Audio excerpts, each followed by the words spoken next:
भारतीय परंपरेत कोणतेही मंगल कार्य सुरू करण्यापूर्वी एकच नाव सर्वांच्या ओठावर येते, श्री गणेशाय नमः. लग्न असो, नवा व्यवसाय असो, शिक्षणाची सुरुवात असो वा पूजा अर्चा, गणपती बाप्पाची पूजा सर्वात आधी केली जाते. का बरं? यामागे केवळ श्रद्धा नाही तर एक सुंदर कथा आणि जीवनाला दिशा देणारा संदेश दडलेला आहे. विस्तारित कथा. एकदा कैलास पर्वतावर सर्व देवदेवतांचा मोठा मेळावा भरला होता. सर्वजण आपापल्या सामर्थ्याची, तेजाची आणि शक्तीची चर्चा करत होते. कोणी म्हणत होते मी सर्वात बलवान आहे, तर कोणी म्हणत होते मी सृष्टीची निर्मिती करतो. तेव्हा प्रश्न निर्माण झाला, सर्व देवांमध्ये श्रेष्ठ कोण? वाद वाढू लागला. कोणालाच मान खाली घालायचे नव्हते. तेव्हा महादेव व माता पार्वती यांनी शांतपणे एक उपाय सांगितला. जो देव सर्वात लवकर संपूर्ण पृथ्वी, आकाश व ब्रह्मांडाची प्रदक्षिणा करून परत येईल, त्यालाच आम्ही श्रेष्ठ मानू. हे ऐकताच सर्व देव उत्साहाने तयार झाले. ताबडतोब आपल्या आपल्या वाहनांवर बसून ते निघाले. इंद्र आपल्या ऐरावत हत्तीवर, विष्णू गरुडावर, कार्तिकेय आपल्या वेगवान मोरावर, सूर्यदेव रथावर. क्षणात सर्व देव विश्व भ्रमंतीसाठी निघून गेले.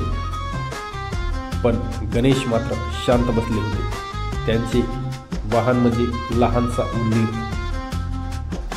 उंदरावर बसून एवढं विशाल विश्व कसं काय प्रदक्षिणा करायचं? सर्व देव गेल्यानंतर गणेशाने क्षणभर विचार केला. ते मनाशी म्हणाले, माझ्यासाठी माझे आई वडीलच सर्वस्व आहेत. त्यांनीच मला निर्माण केले, संस्कार दिले. आई वडील हेच खरे ब्रह्मांड. त्यांची परिक्रमा केली तर तीच खरी विश्व प्रदक्षिणा ठरेल. असं ठरवून गणेश उठले.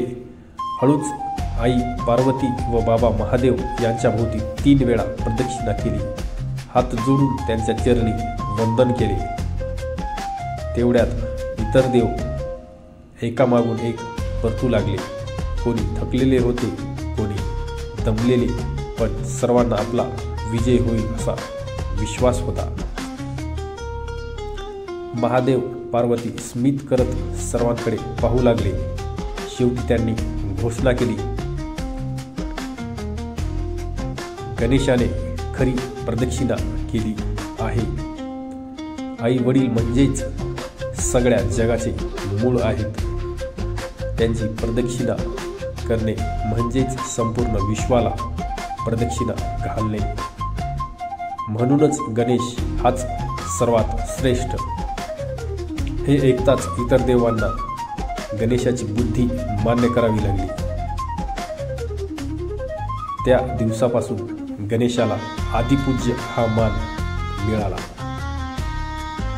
आणि आजही कोणतेही मंगल कार्य करण्यापूर्वी सर्वात आधी गणेशाची पूजा केली जाते. शिकवण. या सुंदर कथेतून आपल्याला 3 मोठ्या शिकवणी मिळतात. नंबर 1, आई वडील हेच विश्वाचे खरे देव आहेत. त्यांची सेवा, त्यांचा मान हा प्रत्येकाने प्रथम करायला हवा. नंबर 2, बुद्धी आणि युक्ती यांचे महत्त्व. केवळ बलावर नाही तर योग्य विचार, समजूतदारपणा आणि बुद्धीच्या जोरावर आपण मोठा विजय मिळवू शकतो. नंबर 3, गणपती बाप्पा म्हणजे विघ्नहर्ता. त्यांच्या स्मरणाने मनाला स्थैर्य, श्रद्धा आणि आत्मविश्वास मिळतो. त्यामुळे जीवनातील प्रत्येक नवी सुरुवात यशस्वी होते. धन्यवाद. कथा आवडली असेल तर चॅनलला सबस्क्राईब करा.